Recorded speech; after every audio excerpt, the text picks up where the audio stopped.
بسم الله الرحمن الرحيم. الحمد لله رب العالمين، والصلاة والسلام على أشرف الأنبياء والمرسلين وعلى آله وصحبه أجمعين. الحمد لله, dengan izin Allah Subhanahu wa Ta'ala kita dapat sembahyang maghrib berjemaah. Kemudian Allah Subhanahu wa Ta'ala bagi taufik pada kita supaya kita dapat himpun dalam majlis yang dimuliakan di sisi Allah Subhanahu wa Ta'ala, dan juga majlis yang dilingkungi malaikat-malaikat Allah Subhanahu wa Ta'ala. InsyaAllah seperti biasa bulanan kita akan sambung bacaan kitab hadis, kitab Mishkatul Masabih. Pada malam ni InsyaAllah kita akan teruskan babu isbati azabil qabri, bab yang menisbahkan azab kubur. Muka surat 380, hadis pertama berkenaan dengan soalan-soalan di dalam kubur. Anil Bara ibn Azib radhiyallahu ta'ala anhu, anil Nabi sallallahu alaihi wasallam qala, riwayat daripada Bara bin Azib radhiyallahu ta'ala anhu, Nabi sallallahu alaihi wasallam bersabda, al-muslimu idza su'ila fil qabri, apabila seseorang muslim disoal dalam kubur, yashhadu an la ilaha illallah wa anna muhammadar rasulullah, ketika itu dia akan bersaksi, menyaksi bahawa tiada Tuhan yang layak disembah melainkan Allah Subhanahu wa Ta'ala, wa anna Muhammadar Rasulullah, dan sesungguhnya Muhammad sallallahu alaihi wasallam itu pesuruh Allah. Fadzalika qauluhu, maka demikian itulah berdasarkan firman Allah Subhanahu wa Ta'ala, yusabbitullahu alladhina amanu bil qawli tsabiti fil hayatid dunya wa fil akhirah. Allah Subhanahu wa Ta'ala menetapkan pendirian seseorang yang beriman dengan kalimah yang tetap teguh, yaitu kalimah la ilaha illallah dalam kehidupan dunia dan juga di akhirat. Jadi apabila disoal dalam kubur, jawapan akan diberi daripada si manusia yang ada dalam kubur. Dia jawab dengan pengakuan la ilaha illallah Muhammadur Rasulullah ni, itu menepati dengan firman Allah Subhanahu wa Ta'ala, yang maksudnya seperti mana dah bagi tahu sebentar tadi. Maksudnya yang boleh jawab begitu adalah keteguhan dan ketetapan yang diberi Allah Subhanahu wa Ta'ala dalam kehidupan dia di dunia dan juga di akhirat. Wa fi riwayatin 'anil Nabi sallallahu alaihi wasallam, dalam riwayat lain pula ada Nabi sallallahu alaihi wasallam bersabda, yusabbitullahu alladhina amanu bil qawli tsabiti nazalat fi azabil qabr. Nabi sallallahu alaihi wasallam bersabda, ayat yang disebut tadi, yusabbitullahu alladhina amanu bil qawli tsabit ni, ayat itu turun mengenai azab kubur. Jadi maksud daripada ayat itu membawa berkenaan dengan azab kubur, yuqalu lahu man rabbuka, akan dikatakan, maksudnya akan disoal si mati dalam kubur tu, man rabbuka, soalan pertamanya, siapakah Rabb, Tuhan kamu, Tuhan yang memelihara engkau daripada semasa engkau kecil sehingga engkau mati, siapa dia tu? Fayaqulu Rabbi Allah, maka orang itu akan jawab, Rabb, aku adalah Allah Subhanahu wa taala wa nabiyyi Muhammadun sallallahu alaihi wasallam, dan nabi aku adalah Muhammad sallallahu alaihi wasallam. Jadi disebabkan dia tu dalam kehidupan dia, semasa dia hidup di atas muka bumi ini, dia taat kepada Allah Subhanahu wa taala, dan dalam kehidupan dia bawa kehidupan Rasulullah sallallahu alaihi wasallam. Jadi mudah bagi dia dalam kubur ni, dia akan dapat jawab Rabbi Allah, Nabi Muhammad sallallahu alaihi wasallam. Itu mudah bagi orang yang sentiasa taat kepada Allah dan menghidupkan kehidupan Rasulullah sallallahu alaihi wasallam. Jadi hadis ini dan hadis-hadis kita akan baca seterusnya, itu hadis-hadis berkaitan dengan adanya azab kubur.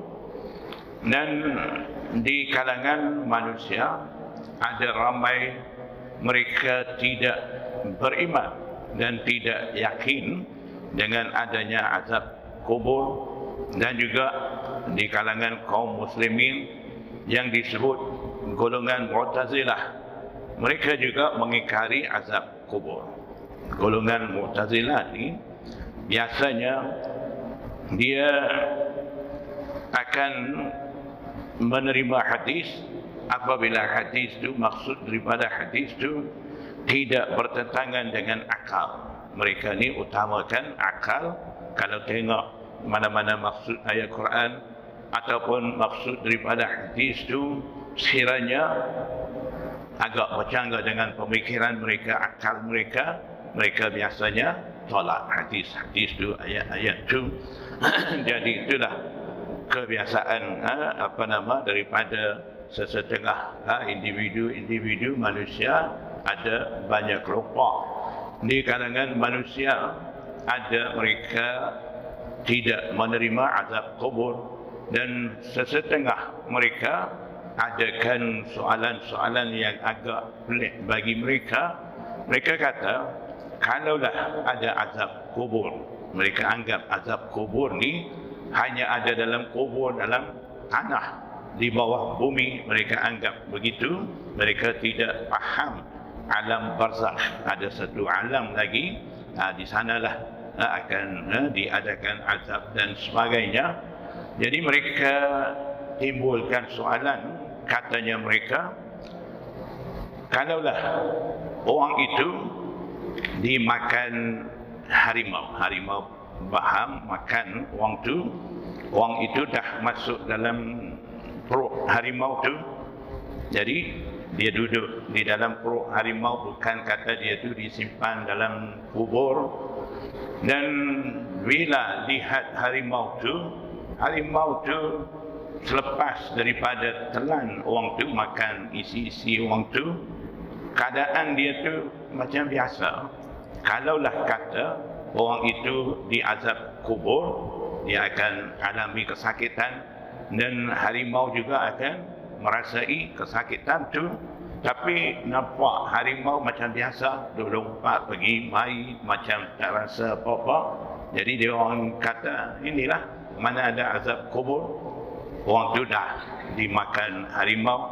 Kalau orang tu dah dibakar, abuk dia melayang dalam udara, dah hilang, ataupun hanyut di laut. Macam mana azab kubur bagi mereka ni? Jadi begitulah, macam-macam mereka timbulkan soalan atas dasar mereka ingkar dengan azab kubur. Jadi mereka pandai soal, ulama juga pandai jawab. Jadi ada ulama bagi jawapan. Katanya contoh, kita ambil satu yang dimakan harimau tu. Jadi ulama kata, kita ni yang orang hidup ni, contohnya ada apa-apa kesakitan dalam perut kita, ada gangguan apa-apa, kanser ke apa dalam perut kita, ada sakit. Ketika tu kita makan ubat. Bila makan ubat tu kesan dia akan bagi mati kuman yang ada di penyakit tu. Jadi dengan sebab kesan daripada ubat tu, kuman tu dah mati. Kuman tu dia rasa mungkin kesakitan daripada kesan ubat tu. Adakah kita yang sakit ni sendiri rasakah tidak? Kuman tu duduk macam mana dalam perut kita, dikesan ubat kuman tu duduk sakit ke apa, tak sakit ke, kita ni dapat tahu ke tidak? Memang kita sendiri pun tidak dapat tahu. Tapi kuman tu dah mati. Kalau orang kapur kata apa, dah mampus. Dah mampus. Kuman tu lama orang tu sihat. Maknanya kesan daripada ubat tu sampai kepada kuman. Kuman dah mati. Jadi begitu juga azab kubur. Azab tu sampai kepada orang yang ada dalam perut harimau tu. Jadi harimau tak terasa apa, seperti mana kita tak terasa apa kuman ada dalam perut kita, dikesan dengan ubat tu. Jadi macam tu jugalah. Maknanya ulama pun pandai juga jawab dengan cara perubatan moden. Maknanya walau macam mana pun bagi kita kaum muslimin ni wajib kita beriman dengan azab kubur, adanya azab kubur tu. Jadi tidak ada apa-apa ruang untuk kita mengingkari azab kubur tu. Jadi banyak ayat sabitkan azab kubur. Dalam Quran ni ada wa yauma yu'radul ladzina kafaru 'alan nar alaysa hadha bil haqqi qalu bala wa rabbina qala fadhuqul 'adzaba bima kuntum takfurun.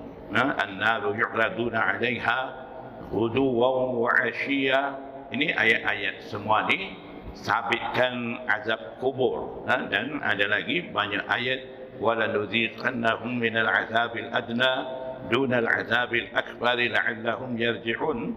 Maksudnya, dan demi sesungguhnya kami akan merasakan mereka sedikit daripada azab lebih ringan merujuk kepada azab kubur sebelum azab yang besar, iaitu azab di akhirat kelak nanti dalam neraka, supaya mereka rujuk kembali bertaubat. Jadi azab kubur, azab neraka, semua ni tujuannya Allah Subhanahu wa taala nak bagi hamba-hamba dia ni kembali bertaubat daripada kesalahan-kesalahan mereka kerana takut kepada azab-azab tu. Jadi ada banyak ayat-ayat yang sabitkan adanya azab kubur. Jadi tidak ada ruang untuk kita mengingkari dengan adanya azab kubur tu. Hadis yang kedua, mayat si mati ni akan disoal sebaik saja rakan-rakan yang hantar dia tu tinggal dia. Ketika itu dia akan mula disoal. An Anas radhiyallahu anhu qala qala Rasulullah sallallahu alaihi wasallam innal 'abda idza wudi'a fi qabrihi. Riwayat daripada Anas radhiyallahu taala anhu, dia kata Nabi sallallahu alaihi wasallam bersabda, apabila seorang hamba diletak dalam kuburnya, wa tawalla anhu ashabuhu, sahabat-sahabatnya, teman-temannya dah pun mula kembali tinggal dia, pisah daripadanya. Innahu la yasma'u qara'ani alihim, sesungguhnya dia, si mati itu, dia dengar bunyi suara selipar mereka yang pulang tu. atahu, ketika itulah datang di sisi dia malakani, dua malaikat akan datang di sisi dia. Fayuq'idanihi, kemudian dua malaikat itu bagi dia tu duduk, daripada dia tidur bangun duduk. Fayaqulani, kedua malaikat kata tanya, ma kunta taqulu fi hadzal rajuli li Muhammadin sallallahu alaihi wasallam. Dua malaikat itu tanya, apakah engkau dah kata, pernah engkau dah kata tentang lelaki ini, yaitu Muhammad sallallahu alaihi wasallam. Jadi ada muhaddisin kata ketika itu di antara kubur orang tu dan di antara kubur Nabi sallallahu alaihi wasallam akan hilangkan tutupan, dia akan nampak Rasulullah SAW, ataupun sesetengah muhaddisin kata akan bawa gambaran Rasulullah SAW, akan tunjuk dia.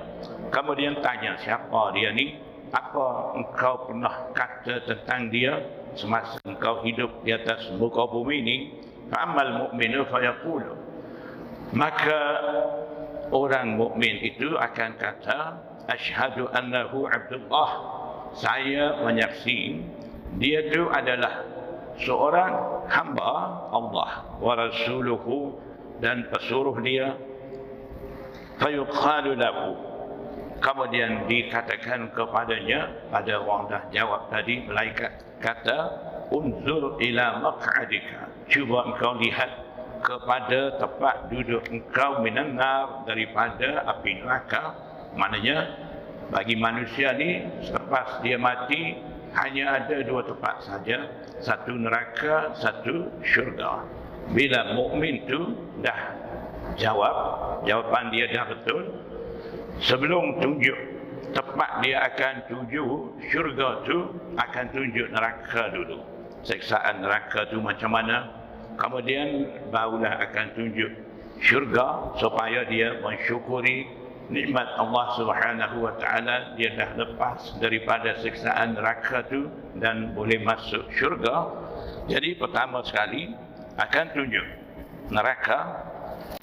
Fayuqalu lahu unzur ila maq'adika minan nar, tengoklah tempat duduk engkau neraka tu, qad abdalaka Allahu bihi maq'adan minal jannah, sungguh pun Allah Subhanahu wa taala dah tukarkan tempat engkau tu daripada syurga. Jadi engkau dah pun terlepas daripada masuk neraka, dan disebabkan dah boleh jawab, dan kehidupan engkau semasa hidup di atas muka bumi ini turut kehidupan Rasulullah dan amal dengan amalan-amalan yang ditinggal oleh Rasulullah sallallahu alaihi wasallam. Sebab tu daripada engkau nak masuk neraka dah tukar, sekarang ni dah boleh masuk syurga. Fayarahuma jami'a, maka orang itu dapat melihat kedua-dua sekali. Neraka dia dapat lihat, syurga yang dia akan masuk pun dia dapat lihat semasa duduk dalam kubur lagi. Wa ammal munafiqu wal kafir, dan adapun munafik dan kafir, fayuqalu lahu, dikatakan oleh malaikat, maksudnya malaikat akan tanya dia, ma kunta taqulu fi hadzal rajul, apa pandangan engkau dah kata tentang lelaki ini? Fayaqulu la adri, munafik ataupun kafir jawab kata, saya tidak tahu. Kuntu aqulu ma yaqulun nas, saya pernah kata apa orang ramai kata tu. Orang ramai kata dia ni Rasulullah, itu saja kami pun turut kata, lain semua kami tidak tahu apa-apa. Fayuqalu la daraita wa la talaita, maka dikatakan oleh malaikat kepadanya, memang engkau tidak tahu dan engkau tidak dapat mempelajari tentang lelaki itu.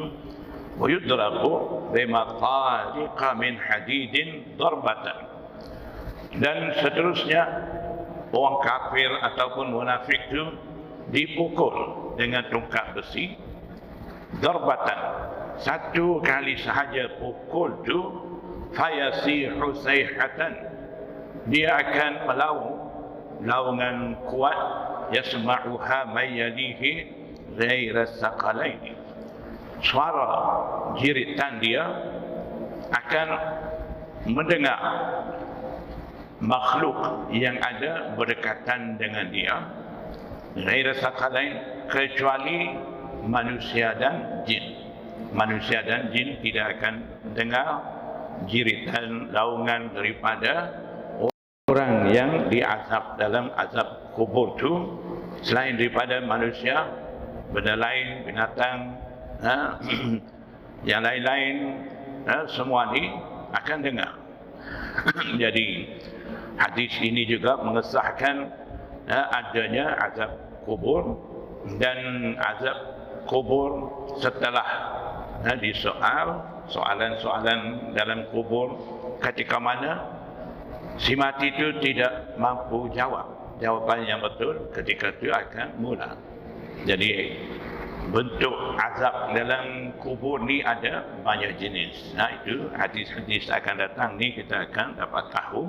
Akan dipukul dengan tongkat, akan dilepas ular besar, bisa ular-ular tu kalaulah sedikit bisa dia jatuh atas muka bumi, tanaman di atas muka bumi tidak akan naik. Jadi maknanya berat dan begitu dahsyat azab kubur dalam kubur ni. Muttafaqun alaih. Hadis ini diriwayat oleh Imam Bukhari dan Imam Muslim daripada seorang sahabat yang sama. Walafzuhu lil Bukhari, dan lafaz hadis yang kita baca sebentar tadi itu adalah lafaz hadis Bukhari. Mungkin lafaz hadis Muslim ni ada beza sedikit, tapi maksudnya sama. Itulah dikatakan muttafaqun alaih. Seterusnya hadis berkenaan dengan setiap orang akan ditunjukkan tempatnya di syurga ataupun neraka, masih dia ada dalam kubur lagi. وعن عبد الله بن عمر رضي الله عنهما قال قال رسول الله صلى الله عليه وسلم إن أحدكم إذا مات عرض عليه مقعده بالغداة والعشي. Riwayat daripada Abdullah bin Umar radhiyallahu taala anhuma, dia kata Nabi sallallahu alaihi wasallam bersabda, sesungguhnya salah seorang daripada kamu apabila meninggal dunia, apabila mati, dibentangkan ataupun dikemukakan kepadanya tempat duduknya, sama ada tempat duduk itu syurga ataupun neraka, pada waktu pagi dan pada waktu petang. In kana min ahli jannati fa min ahli jannah, sesungguhnya orang itu kiranya dia itu adalah penghuni syurga, maka tetap dia itu akan dikira sebagai penghuni syurga dan akan dilihat keindahan syurga semasa dia masih ada dalam kubur lagi. Wa in kana min ahli nar, sekiranya dia itu penghuni neraka, fa min ahli nar, maka akan ditunjukkan tempat daripada penghuni neraka itu. Fayuqalu, setelah ditunjuk kepada dia, akan diberitahu oleh malaikat kepada si mati dalam kubur itu, hadza maq'aduka, inilah tempat duduk engkau. Selepas daripada ni, bila bangkit hari kiamat, setelah soal siasat di hari kiamat tu, disitulah tempat duduk engkaunya. Kalau orang tu penghuni syurga, tempat dianya di syurga. Kalau orang tu penghuni neraka, tempat dia ni di neraka. Semua tu siap ditunjuk masa dia berada dalam kubur lagi, hatta yab'atsaka Allahu ilaihi yaumal qiyamah. Jadi keadaan dia tunjuk sama dia pada waktu pagi dan waktu petang. Kalau ahli syurga tunjuk syurga, ahli neraka tunjuk neraka. Keadaan itu akan berterusan sehingga bangkit Allah Subhanahu wa taala bangkitkan engkau kepadanya pada Allah Subhanahu wa taala pada hari kiamat. Maksudnya keadaan seperti itu dalam kubur ni akan berterusan sehingga berlaku kiamat. Wa an Aisyah radhiyallahu anha anna yahudiyyata dakhalat 'alayha. Riwayat daripada Aisyah radhiyallahu taala anha, sesungguhnya seorang wanita Yahudi dakhalat 'alaiha, wanita itu masuk di sisinya, di sisi Aisyah, fadzakarat azab al-qabr. Wanita itu menceritakan ataupun mengkhabarkan tentang azab kubur. Jadi kaum Yahudi, kaum Nasara, mereka yang ada di atas landasan betul, mereka yang mengikut Taurat dan Injil, mereka juga yakin, beriman dengan adanya azab kubur itu. Jadi mereka dah tahu. Jadi wanita Yahudiah tadi, dia datang di sisi Aisyah dalam keadaan pengetahuannya dah ada tentang azab kubur. Jadi dia cerita. Faqalat laha. Ketika itu Aisyah radhiyallahu taala anha ni, dia belum ada lagi maklumat ataupun pengetahuan tentang azab kubur tu. Sebab tu Aisyah radhiyallahu anha kata, faqalat laha, Aisyah kata kepada wanita Yahudiah tu, a'adzakillah, semoga Allah Subhanahu wa taala melindungi kamu daripada azab kubur. Fasa'alat Aisyah Rasulullah sallallahu alaihi wasallam. Jadi setelah wanita Yahudiah tu masuk cerita daripada azab kubur tu, wanita Yahudi tu kata kepada Aisyah, semoga Allah melindungi daripada azab kubur kepada engkau. Jadi disebabkan Aisyah radhiyallahu taala anha ketika itu masih belum ada pengetahuan tentang azab kubur ni, dia pun tanya kepada Rasulullah sallallahu alaihi wasallam. Fasa'alat Aisyah Rasulullah sallallahu alaihi wasallam. Ketika itu Aisyah radhiyallahu anha tanya kepada Rasulullah sallallahu alaihi wasallam an azabil qabr, tentang azab kubur tu. Faqala, jawab kata Rasulullah sallallahu alaihi wasallam, na'am, ya, azabul qabri haqqun. Azab kubur tu memang ada, benar. Ada azab kubur tu.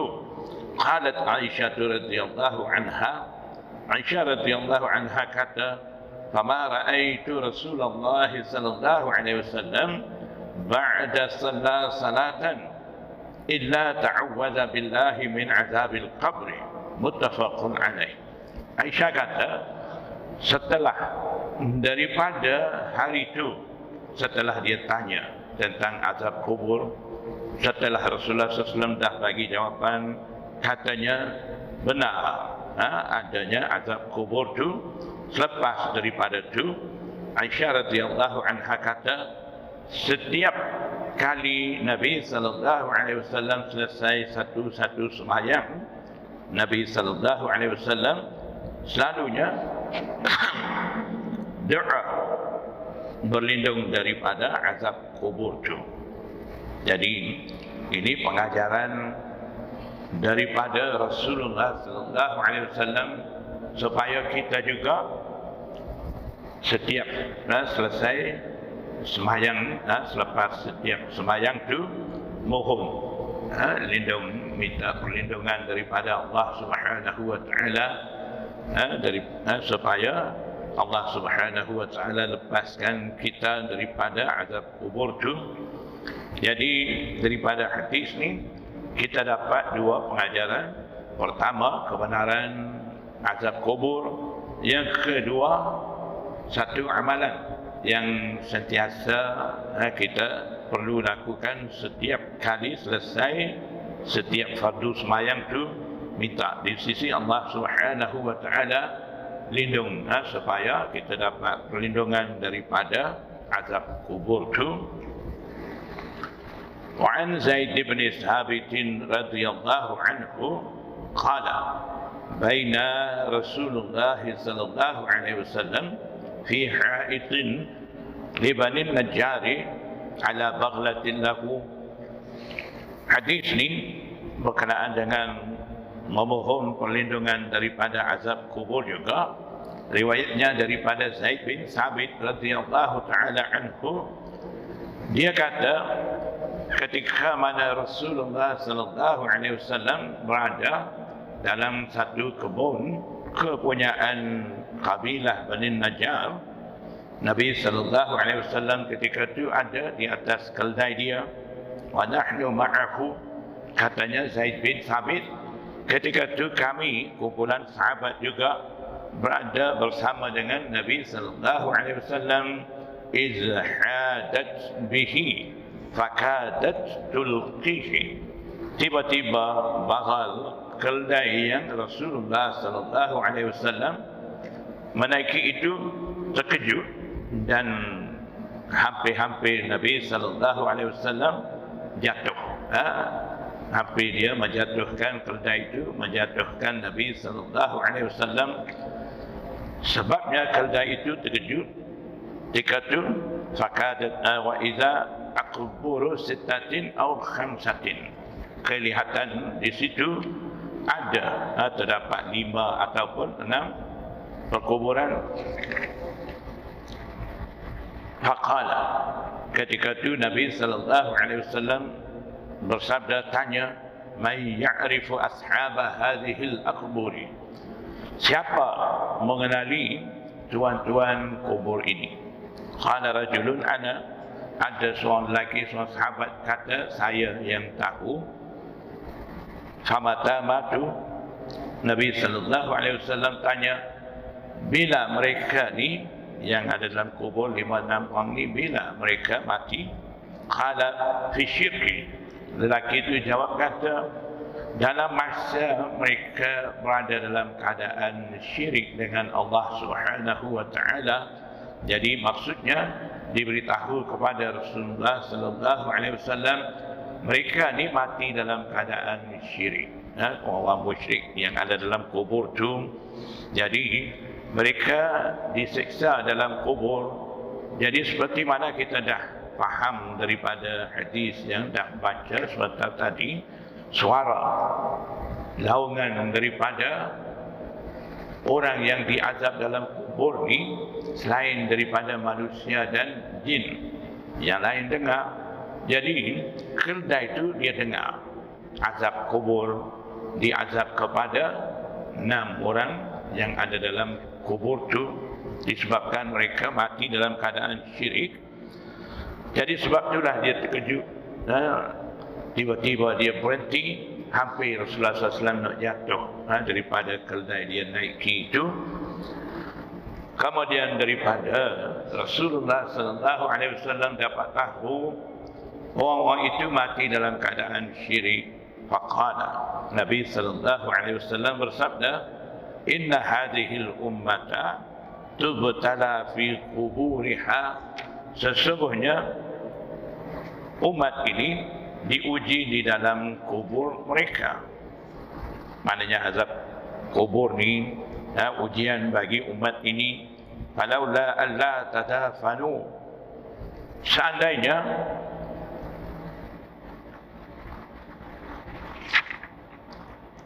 kamu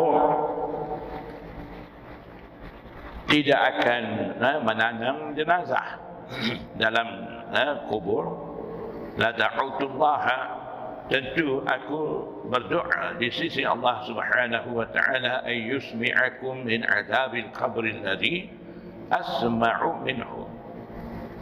Tentunya aku berdoa supaya Allah Subhanahu wa taala memperdengarkan kepada kamu azab kubur yang aku dengar itu. Maknanya Rasulullah sallallahu alaihi wasallam ketika itu dapat juga dengar siksaan daripada mereka itu. Jadi Nabi sallallahu alaihi wasallam bersabda, aku boleh doa supaya kamu juga mendengar suara azab kubur seperti mana aku dengar, tapi aku tidak mau berdoa, takutnya kamu tidak akan simpan orang mati di kalangan kamu tu. Summa aqbala alaina biwajhihi. Kemudian Nabi sallallahu alaihi wasallam menghadap kepada kami, dan Nabi sallallahu alaihi wasallam bersabda, ta'awwadzu billahi min azabin nar. Hendaklah kamu meminta perlindungan di sisi Allah Subhanahu wa taala daripada azab kubur itu. Qalu, seterusnya sahabat-sahabat juga kata, na'udzu billahi min azabin nar. Kami juga meminta pertolongan daripada Allah Subhanahu wa taala, dengan Allah Subhanahu wa taala daripada azab neraka juga. Qala ta'awwadzu billahi min azabil qabr. Qalu na'udzu billahi min azabil qabr. Qala ta'awwadzu billahi min al-fitan. Jadi Nabi sallallahu alaihi wasallam setelah mendengar sahabat-sahabat minta lindung daripada azab neraka itu, Nabi sallallahu alaihi wasallam kata lagi, sabda lagi, hendaklah kamu minta lindung di sisi Allah Subhanahu wa taala supaya dapat lindung daripada siksaan kubur itu. Mereka sahabat-sahabat juga menyahut kata, kami juga meminta lindung di sisi Allah Subhanahu wa taala daripada siksaan azab kubur itu. Setelah itu Nabi sallallahu alaihi wasallam bersabda, ta'awwadzu billahi minal fitani ma zahara minha wa ma batan. Mintalah perlindungan dengan Allah Subhanahu wa taala daripada fitnah yang zahir dan juga yang batin. Qalu na'udzu billahi minal fitani ma zahara minha wa ma batan. Seterusnya sahabat-sahabat mereka meminta perlindungan di sisi Allah Subhanahu wa taala daripada fitnah yang nyata dan fitnah yang sembunyi. Qala ta'awwadzu billahi min fitnatid dajjal. Nabi sallallahu alaihi wasallam pesan lagi kepada sahabat-sahabat, hendaklah kamu minta lindung di sisi Allah Subhanahu wa taala daripada fitnah dajjal juga. Qalu na'udzu billahi min fitnatid dajjal. Sahabat-sahabat yang turut perintah Rasulullah SAW, mereka selalu doa di situ, dan mereka berdoa, kami juga meminta perlindungan dengan Allah Subhanahu wa taala daripada fitnah dajjal itu. Rawahu Muslim. Hadis ni diriwayat oleh Imam Muslim. Jadi dalam hadis ni Nabi sallallahu alaihi wasallam dah bagi beberapa pengajaran kepada kita supaya kita dapat lindung daripada azab kubur, azab neraka, dan juga fitnah-fitnah yang muncul di hadapan kita, dan fitnah-fitnah yang sembunyi di sebalik kita. Itu semua Nabi sallallahu alaihi wasallam bagi pengajaran kepada kita, dan seterusnya Nabi sallallahu alaihi wasallam pesan supaya kita sentiasa minta lindung daripada gangguan dajjal, fitnah dajjal itu. An Abi Hurairah radhiyallahu ta'ala anhu qala qala Rasulullah sallallahu alaihi wasallam idza qubila al-mayyit ataahu malakani aswadani azraqani. Jadi hadis ni berkenaan dengan kubur ni akan diluaskan seluas 70 hasta persegi. Jadi kita nampak masuk si mati dalam kubur ni tempatnya sempit saja. Jadi itu yang zahir kita nampak. Di alam barzakh ni bagi dia Allah Subhanahu wa taala akan luaskan seluas 70 hasta persegi. Dia akan ada di situ. Riwayat daripada Abi Hurairah radhiyallahu taala anhu, qala Rasulullah sallallahu alaihi wasallam, Nabi sallallahu alaihi wasallam bersabda, apabila mayat dikebumikan, datang di sisinya dua malaikat yang berwajah hitam dan juga biru kedua matanya. Jadi warna tubuh badan malaikat yang datang di kubur ni hitam dan matanya biru. Maknanya itu gambaran agak menakutkan kita. Kalau bentuk macam tu kalau kita jumpa hitam, mata pula biru, kita akan gerung, takut. Jadi ini gambaran Rasulullah SAW bagi kita faham keadaan malaikat ni memang menggerungkan kita. Yuqalu li ahadihima al-munkaru wal akharu an-nakiru. Salah satu malaikat daripada dua malaikat tu namanya Munkar dan yang satu lagi Nakir. Munkar, Nakir. Fayaqulani ma kunta taqulu fi hadzal rajul.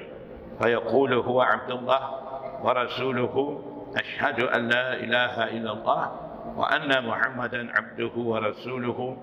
Maksud hadisnya sama dengan hadis dah baca sebentar tadi.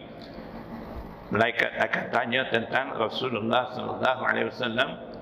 Ketika itu ada hamba Muslim, dia akan jawab, dia itu adalah hamba Allah dan Rasulnya, dan saya menyaksi bahawa tidak ada Tuhan yang layak disembah melainkan Allah, dan Muhammad SAW adalah hambanya dan pesuruhnya. Fayaqulani, bila dengar jawapan daripada si mati yang ada dalam kubur itu, dua malaikat kata, qad kunna na'lamu annaka taqulu hadha. Kami dah pun tahu, maknanya kami dah sangka engkau akan berkata perkara ini. Maksudnya, tengok air muka engkau, keadaan engkau ni, kami dah pun dapat agak engkau akan jawab begitu. Maknanya orang mukmin keadaan dia dengan sebab cahaya daripada anggota wudu dan ada kesan-kesan di dahi dan sebagainya. Malaikat ni sebelum tanya lagi dia dah nampak keadaan si mati itu. Ini orang mukmin, ini orang munafik, ini orang kafir.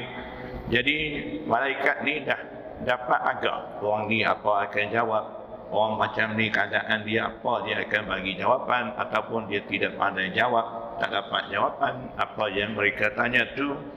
Jadi bila orang mukmin tu jawab begitu, malaikat kata kami tahu sungguh engkau akan kata perkara ini. Maknanya melihat keadaan air muka engkau tu, kami dah tahu engkau akan jawab dia tu adalah hamba Allah dan Rasulnya. Itu kami dah agak. Summa yufsahu lahu fi qabrihi sab'una zira'an fi sab'in. Kemudian akan dijelaskan baginya dalam kubur dia 70 hasta persegi. Summa yunawwaru lahu fihi. Kemudian diterangkan dalam kubur bagi orang tu. Kubur ni gelap. Bila dia dah boleh jawab tu, dia akan terangkan dalam kubur dia akan ada dalam keadaan cerah, tidak dalam gelap. Summa yuqalu lahu nam. Kemudian malaikat kata dia, tidurlah engkau. Fayaqulu, bila suruh tidur, si mati minta dengan malaikat. Dia kata, arji'u ila ahli, boleh tak saya kembali seketika kepada ahli keluarga saya, fa ukhbiruhum, saya mau bagi tahu kepada mereka. Maknanya senangnya bagi dia dalam kubur, tidak diazab dan suruh tidur, tidak ada apa-apa siksaan dalam kubur. Semua nikmat ni dia mau balik cerita dengan ahli keluarga. Dia minta nak kembali ke rumah. Fayaqulani nam, dua malaikat kata, tidurlah. Maknanya tak payah engkau nak balik dekat keluarga, tidur. Karena umatil arus alladhi la yuqidhuhu illa ahab ahabbu ahlihi ilaihi hatta yab'athahu Allah min madja'ihi. Tidurlah engkau seperti mana pengantin baru tidur dalam keadaan gembira, tidurlah begitu. Tidak akan mengejutkan dia kecuali yang tersayang daripada ahli keluarganya kepadanya. Maksudnya bila tidur pengantin baru, tidak ada sesiapa yang ganggu tidur dia kecuali orang sayang dia, isteri dia akan kejutkan dia. Sehingga maksudnya engkau tidurlah dalam kubur, nanti satu masa Allah Subhanahu wa Ta'ala akan bangunkan engkau. Jadi tak perlu engkau mikir nak balik bagi tahu ahli keluarga apa semua ni, tak perlu. Tidur terus dalam keadaan tenang, senang, tidak ada siksaan apa-apa, sehingga Allah Subhanahu wa Ta'ala bangkitkan engkau daripada tempat baringnya. Maknanya tidur terus sampai hari kiamat. Masa itu Allah akan bangkitkan engkau daripada tempat tidur tu. Wa in kana munafiqan qala sami'tu an-nasa yaquluna qawlan faqultu mithlahu la adri. Jika orang disoal dalam kubur tu bukan orang mukmin, iaitu orang munafik, dia kata hanya saya dengar orang ramai kata satu perkataan, saya pun turut kata seperti perkataan itu, dan yang lain saya tidak tahu. Fayaqulani, dua malaikat kata, qad kunna na'lamu annaka taqulu dhalika. Kami dah kenal, dah tahu, dah boleh agak dah engkau akan bagi jawapan itu. Sebab tidak nampak air muka dia, keadaan dia seperti orang mukmin, orang muslim. Fayuqalu lil ardi, kemudian malaikat itu kata kepada bumi, katanya iltaimi alaihi, himpitlah dia. Suruh bumi itu himpit dia. Fatal taimu alaihi, maka bumi terus himpitkan dia. Fatakhtalifu adla'uhu, himpit dia sehingga berceragahlah tulang rusuknya. Fala yazalu fiha mu'adzaban, dia akan sentiasa ataupun terus menerus diazab sehingga Allah Subhanahu wa Ta'ala bangkitkan dia daripada tempat baringnya. Jadi maksudnya bila dah boleh jawab, orang itu akan terus rehat tidur dalam kubur sampai bangkit hari kiamat. Kalau orang tu tidak mukmin, munafik, dia akan terima azab sehingga hari kiamat. Jadi daripada hadis ni juga sabit adanya azab kubur dan kemudahan bagi kaum mukminin dan juga kesusahan bagi kaum munafikin juga dapat tahu daripada hadis ni. Ada tak sampai lagi? Belum lagi. Dah lepas. Mau berhenti pukul berapa? Saya tak ada jam.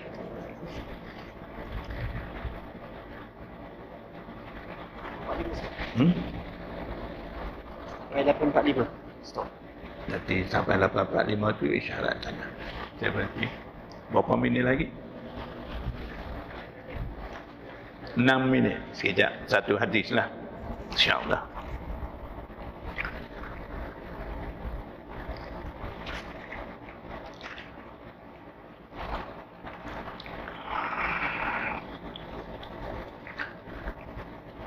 Jadi satu hadis lagi riwayat daripada Bara bin Azib tentang azab dan nikmat dalam kubur.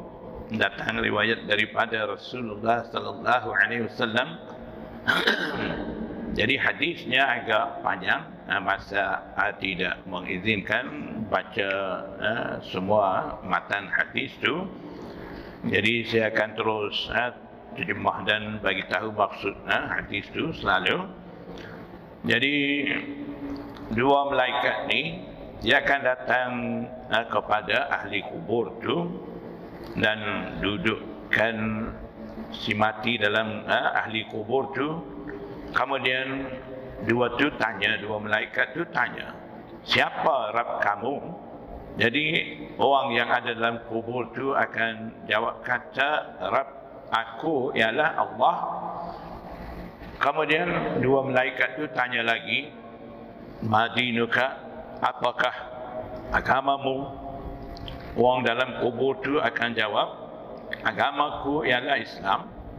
Jadi dua malaikat tu tanya, apakah pendapat kamu terhadap lelaki yang diutuskan kepada kamu? Maksudnya tanya tentang Rasulullah sallallahu alaihi wasallam. Jadi orang dalam kubur tu kata, dia adalah Rasulullah. Kemudian dua malaikat tanya, apakah yang memberitahu kamu tentang perkara itu? Apa Rasulullah sallallahu alaihi wasallam bagi tahu kepada kamu? Bila tanya, orang dalam kubur tu jawab kata, aku telah membaca kitab Allah, lalu aku beriman dengannya dan aku membenarkannya. Demikian itulah apa yang dimaksudkan dengan firman Allah, yusabbitullahu alladhina amanu bil qawli tsabiti fil hayatid dunya wa fil akhirah. Allah Subhanahu wa taala menetapkan pendirian orang-orang yang beriman dengan kalimah yang tetap teguh. Kalimah maksudnya kalimah la ilaha illallah. Allah Subhanahu wa taala tetapkan orang yang beriman dengan kalimah itu teguh dalam kehidupan dunia dan juga di akhirat. Jadi kesan daripada itulah orang itu boleh jawab dalam kubur jawapan-jawapan yang disoal oleh dua malaikat itu.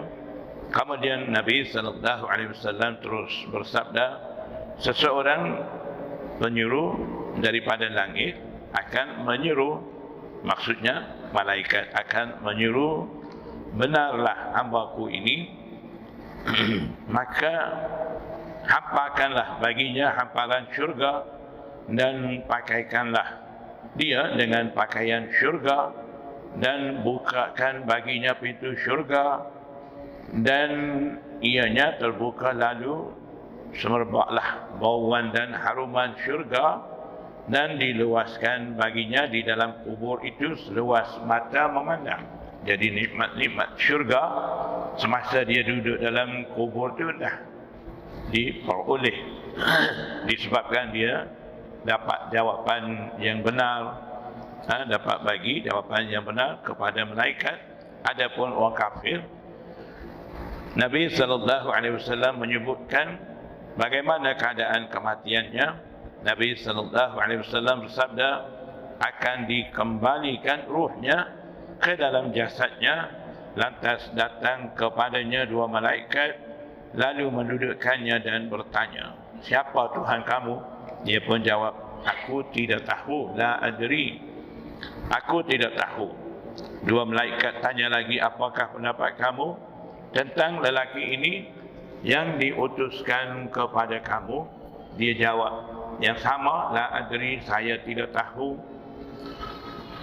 Maka seorang penyuruh daripada langit akan menyuruh, sesungguhnya dia telah berdusta, maka hamparkan untuk dia hamparan neraka.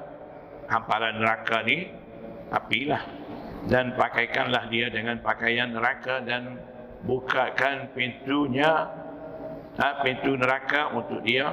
Jadi kepanasan daripada neraka akan sampai kepada kubur dia. Jadi itulah azab dia peroleh dalam kubur lagi. Nabi sallallahu alaihi wasallam bersabda, maka datanglah kepanasannya dan angin bahangnya kepada dia. Nabi sallallahu alaihi wasallam terus bersabda, disempitkan kuburnya sehingga tulang rusuknya bercerakah dan dilepaskan kepadanya malaikat yang tidak melihat dan tidak mendengar. Maknanya tidak melihat ni maksudnya bila pukul sama orang yang ada dalam kubur dengan tungkat dia, betapa siksanya orang itu, malaikat tidak akan nampak, tidak akan dengar jeritan dia, maknanya tidak akan ada rasa belas kasihan dengan dia, akan terus azab dengan dia. Itulah keadaan dua malaikat yang akan siksa dia, tidak melihat dan tidak mendengar. Bersama malaikat yang akan siksa orang kubur tu ada tukul dibuat daripada besi. Jika dipukul gunung dengan besi itu, pasti ia akan menjadi debu. Lalu malaikat memukulnya guna tukul itu dengan kuat, yang mengeluarkan bunyi yang didengari oleh apa yang ada di timur dan barat selain jin dan manusia. Semua akan dengar siksaan yang dia alami itu. Maka ia menjadi debu, kemudian dikembalikan rohnya.